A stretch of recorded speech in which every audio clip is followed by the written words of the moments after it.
saya yakin kita tuh pasti sering punya masalah dengan seseorang. Gimana caranya kita diam?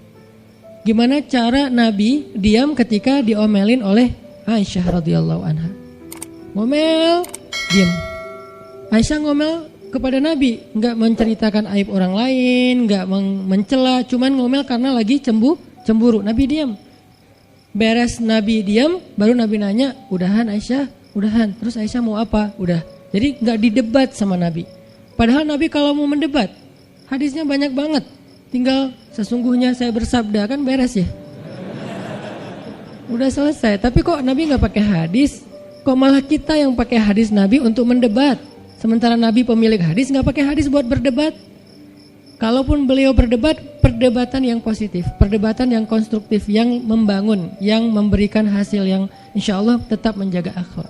Itu yang disebut dengan wajadilhum billati hiya ahsan. Tapi kalau dengan keluarga, Nabi itu nggak suka debat.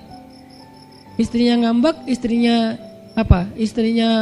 rame-rame nggak mau nggak mau ngomong sama Nabi, ya udah Nabi di mihrab ngomong aja sama Allah sama Jibril. Ternyata lebih dahsyat lagi. Ketika Nabi di mihrab ngomong sama Allah dan Jibril doang, akhirnya istri-istrinya lebih dari seminggu ngerasa kayak nasib kita gimana ya, kok Nabi udah nggak mau ngomong sama kita lagi, kok kita digantung gini gitu kan ya. Akhirnya turunlah ayat Al-Quran yang menegur istri-istri Nabi gara-gara perilaku mereka kepada Nabi. Ini menunjukkan bahwa ayat-ayat tentang diam itu menjadi solusi itu luar biasa loh.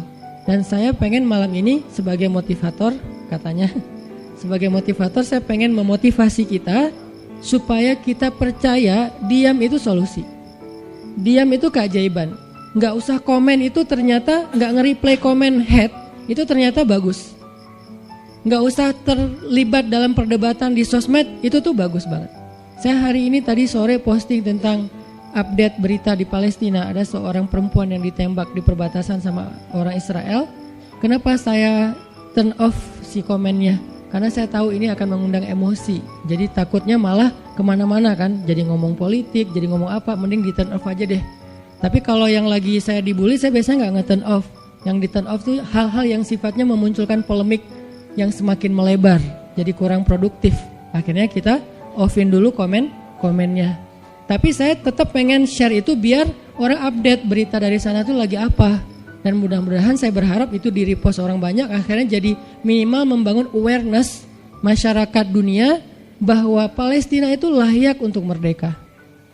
Dari dulu udah layak untuk merdeka sejak mereka dijajah oleh Israel. Itu aja doang sih kampanyenya. Tapi saya nggak mau kampanyenya melebar kemana-mana sehingga di offin dulu aja komennya. Kenapa? Off komen itu kadang-kadang bagian dari diam baik. Ngapain juga kita ladenin komen yang macam-macam, walaupun mungkin komennya itu ada yang kita berpihak sama dia, sepaham dengan dia, ada yang beda. Tapi tetap aja saya lihat kadang-kadang komen itu berlebihan. Sampai muncul kalimat-kalimat mencela, sampai marah-marah, sampai caps lock tanda seru kan ya. Ini kan nggak nyaman lagi kan kalau udah kayak gini, mending diam. Nah di sini kita pengen belajar diam itu ternyata ajaib. Diam itu ternyata benar-benar kata orang emas. Diam itu ternyata solusi. Diam itu ternyata pembelaan diri yang paling efektif. Kalau selama ini kita masih percaya membela diri yang paling efektif ngomong. Membela diri yang paling efektif itu bikin postingan. Membela diri yang paling efektif itu bikin caption yang bagus. Membela diri yang paling efektif itu komen. Membela diri yang paling efektif itu minta pembelaan dari manusia. Ternyata mungkin itu benar, tapi ada yang lebih efektif lagi. Membela diri dengan diam. Dan gimana cara membela diri dengan diam sampai mendatangkan keajaiban? Itu yang akan kita coba renungkan malam ini. Oke, yang pertama kita akan baca kisah diam di surat Maryam, surat favorit saya. Coba teman-teman buka surat Maryam, surat 19. Di dalam surat ini ada dua adegan diam. Pertama, adegan diamnya Nabi Zakaria. Yang kedua, adegan diamnya Maryam. Surat 19, surat Maryam, ayat 10.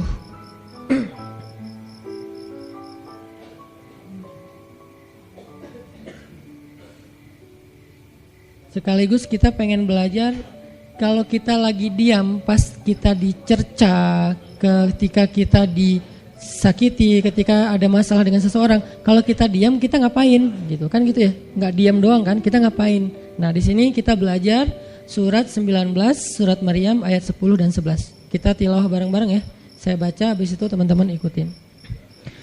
A'udzu billahi minasy syaithanir rajim. Silakan.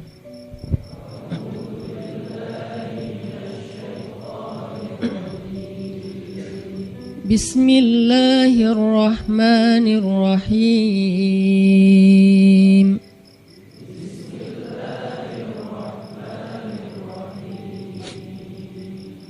Qala rabbi ij'al li ayah.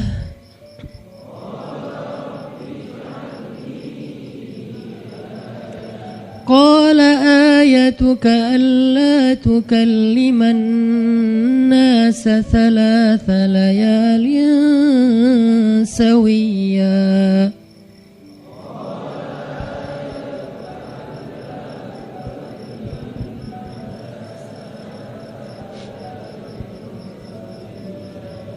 فخرج على قومه من المحراب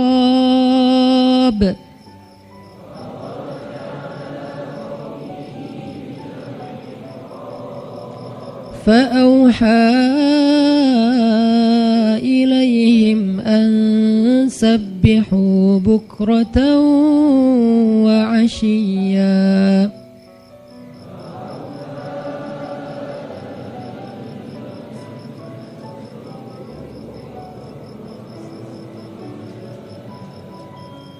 Berkatalah Zakaria, Rabbi, berikanlah untukku sebuah pertanda bahwa aku akan punya anak laki-laki.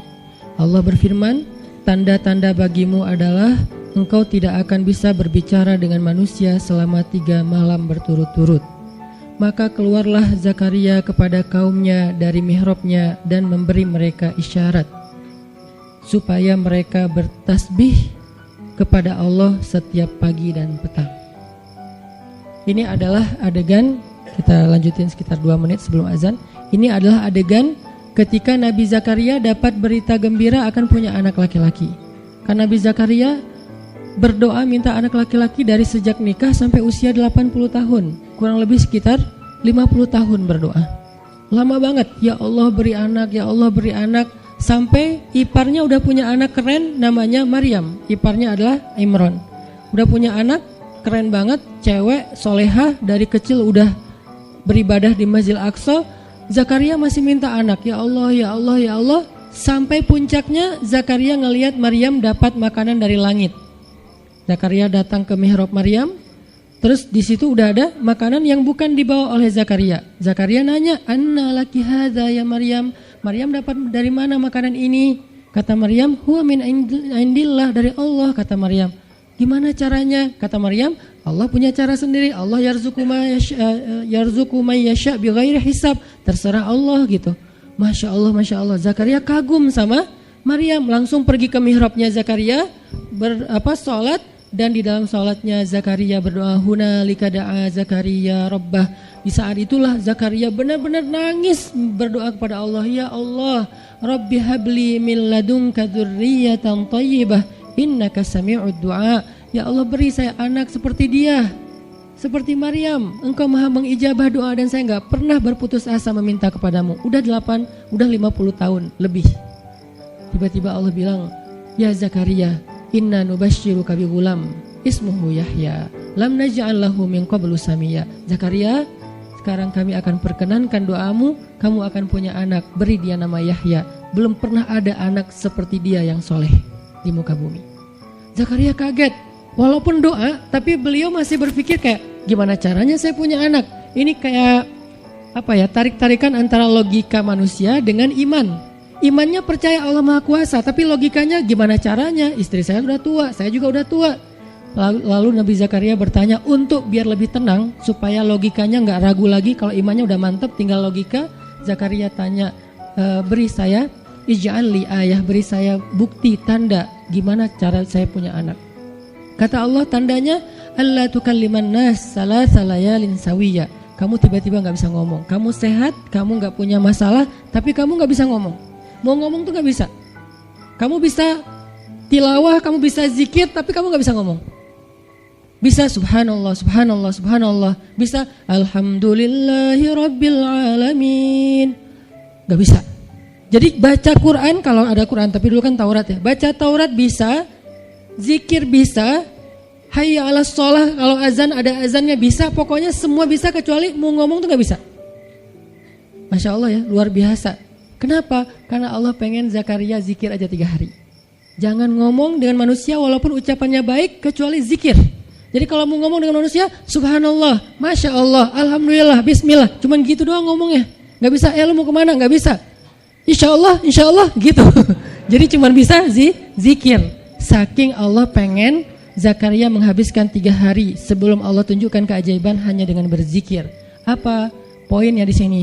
Kalau kita pengen ada keajaiban dalam diam, maka isilah diam kita dengan zikrullah. InsyaAllah nanti kita lanjutkan setelah sholat isya. Bismillahirrahmanirrahim. Teman-teman semuanya, kita lanjutkan tadabbur kita terhadap ayat di surat Maryam, ayat 10 dan 11, kisah keajaiban yang diperoleh oleh Nabi Zakaria alaihissalam dengan Allah anugerahkan untuk beliau anak yang super duper keren luar biasa yang bernama Yahya alaihissalam. Dan salah satu cara Allah Subhanahu wa taala mendidik Nabi Zakaria untuk menjemput keajaiban itu adalah Allah menyuruh Zakaria untuk diam dan mengisi diamnya dengan zikratullah bukratan wa asiyya, mengingat Allah pada waktu pagi dan pada waktu petang. Artinya diisi dengan zikir. Dan waktu itu Nabi Zakaria menurut ulama tafsir, beliau tidak cacat lisannya, benar-benar bisa ngomong. Hanya tidak bisa bicara dengan manusia tapi bisa berzikir. Jadi beliau bisa zikir, bisa mengucapkan kalimat-kalimat Alkitab yaitu Taurat. Beliau bisa membaca ayat-ayat Allah, beliau bisa mengucapkan kalimat bismillah dan seterusnya, tapi gak bisa ngomong dengan manusia. Dan itu terjadi selama 3 malam. Dan akhirnya setelah 3 malam, Nabi Zakaria tiba-tiba dapat berita gembira kalau istri beliau hamil. Ini pelajaran penting banget buat kita. Kalau ini pernah berlaku terjadi kepada Nabi Zakaria, keajaiban dengan cara kayak gini, maka ini juga akan terjadi kepada kita. Itulah alasan kenapa kisah tersebut direkam dalam Al-Quran, supaya dia menjadi pelajaran hudan lil muttaqin. Itu kenapa Allah katakan Al-Quran hudan lil muttaqin, petunjuk bagi orang yang bertakwa, orang yang pengen memperbaiki diri, orang yang pengen dapat solusi. Muttaqin, orang yang pengen wa may yattaqillaha yaj'al lahu makhraja, dapat jalan keluar. Wa yarzuqhu min haitsu la yahtasib, dikasih rezeki yang enggak terduga-duga. Wa may yattaqillaha yaj'al lahu min amrihi yusra, diberikan kemudahan. Wa may yattaqillaha yaj'al lahu yukaffir anhu sayyi'atihi, dihapuskan semua dosa. Wa yu'dhim lahu ajra, dikasih reward yang berlipat-lipat. Maka siapa yang pengen dapetin keajaiban-keajaiban orang bertakwa itu, maka jadikanlah Al-Quran sebagai petunjuknya, hudan lil muttaqin. Nah, gimana cara kita jadiin Al-Quran sebagai petunjuk? Jawabannya juga ada di ayat yang sama, la raiba fih, jangan ragukan ayat-ayat Al-Quran, termasuk kisah-kisah yang ada di dalamnya. Sehingga kalau kita benar-benar percaya kisah Nabi Zakaria mendapatkan keajaiban dengan cara diam dan zikir, maka kita coba terapin itu dalam masalah hidup kita, insya Allah kita juga akan mendapatkan keajaiban dan kejutan seperti yang didapatin oleh Nabi Zakaria. Itu pesan poin yang ada di dalam ayat 10 dan 11 surat Maryam. Sehingga buat sebagian orang yang mungkin ngerasa selama ini sering disakiti, sering dicuekin, sering didebat, sering diapain, jangan terlalu diladenin. Kadang-kadang ada teman saya nanya ke saya, Ustadz, ini ada yang ngomongin Ustadz gini di sosmed, perlu kita balas gak nih? Saya bilang udah diamin aja. Itu tuh santai, tapi sebetulnya itu ada kayak alasan kenapa saya memilih sikap itu. Bukan karena kayak males ribut. Sebetulnya kadang-kadang kan ribut itu kayak nyenengin ya, kayak olahraga emosi gitu kan. Rame-rame di sosmed itu kayak asik kan, kayak kita ngegame gitu kan. Jadi nge-replay komen-komen orang kayak lucu-lucuan gitu. Saya pernah lihat Rachel V-nya bagus juga sih. Ini bukan dalam hal negatif tapi positif, makanya saya sebutnya nama. Rachel itu kan main kemarin ke Australia sama New Zealand. Terus dia lagi foto-foto gitu di sana bareng dengan suaminya. Tiba-tiba ada yang komen, Sel, lo nggak cocok di tempat itu. Tempatnya bagus tapi gara-gara lo jadi kurang bagus gitu. Terus dia jawab, ya gue nggak cocok tapi dompet gue cocok, kata dia. Kadang-kadang perlu digituin juga sih ya, biar paham. Karena kata Ustaz Abdul Somad, sombong kepada orang yang sombong adalah sedekah. Tapi itu mah pilihan. Rachel memilih sikap santuy. Tapi dengan dia guyonin, kalau saya memilih sikap diam aja deh.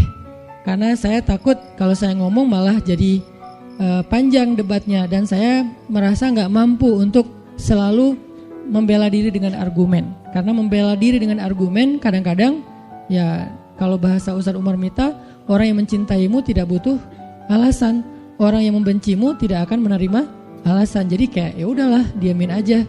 Ternyata dengan kita diam muncul aja keajaiban, banyak keajaiban. Jadi benar-benar saya percaya banget diam itu tuh keajaiban. Dan itu berlaku dalam dakwah, berlaku dalam masalah keluarga. Ketika istri lagi ngambek, dia misalnya komen panjang di sosmed, di WhatsApp misalnya, dia kayak misalnya namanya juga lagi ngambek ya, ngomong panjang di WhatsApp. Kalau saya sabar untuk diam, itu tuh beres dengan sendirinya dan akhirnya malah lebih baik. Tapi kalau saya kepancing, jadi kita balas-balesan. Sepanjang hari WhatsAppan terus nggak beres-beres, tapi hasilnya makin lama tuh tangan pegel, hati panas. Karena kayak pengen dia balas apa, balasin lagi, terus aja gitu, habis energi dan kerasa gitu capeknya tuh luar biasa. Tiba-tiba muka jadi lebih tua gitu kan ya, tiba-tiba berkerut semua, terus warna kulit makin doff gitu. Ini gara-gara efek stres kali ya. Jadi intinya adalah jangan diladenin, diamin aja setelah kita klarifikasi fitnah. Kalau itu berbentuk fitnah, tetap kita butuh tabayun, klarifikasi biar tidak menyebar fitnah. Tapi beres klarifikasi nggak usah diperpanjang. Berapa kali mungkin teman-teman ngelihat, mungkin saya pernah nggak ada apa-apanya sih dibandingkan Ustaz Felix. Kalau beliau lebih pro lah dalam masalah kayak gini. Kalau saya beberapa kali dibully di sosmed, pernah nggak saya ladenin? Hampir nggak pernah. Cuman klarifikasi maksudnya, udah beres, diamin aja, diamin. Sepahit apapun, sepanas apapun kalimatnya, yang kadang-kadang Ustaz nggak baca. Penasaran soalnya. Kalau kita diam karena nggak baca, mungkin nggak ada challenge-nya kan. Ini baca, komennya semua sampai ribuan itu satu-satu dibaca tuh. Oh gini ya, bisa gini ya orang ngomong teh. Terus aja dibacain satu-satu. Capek, cari air putih, minum lagi, baca lagi gitu. Terus sampai beres dibaca itu. Mungkin 2 hari lah baru khatam.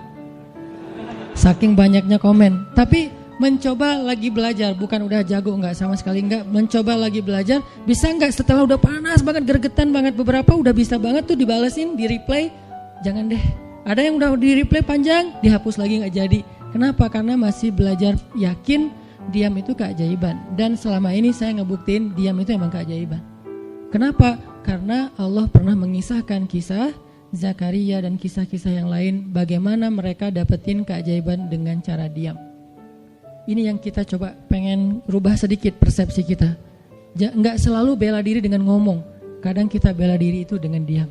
Nggak selalu kita dapetin keajaiban itu dengan hanya mengandalkan manusia. Tapi justru kita dapetin keajaiban saat kita mengandalkan Allah Subhanahu wa Ta'ala. Itu tuh dahsyat.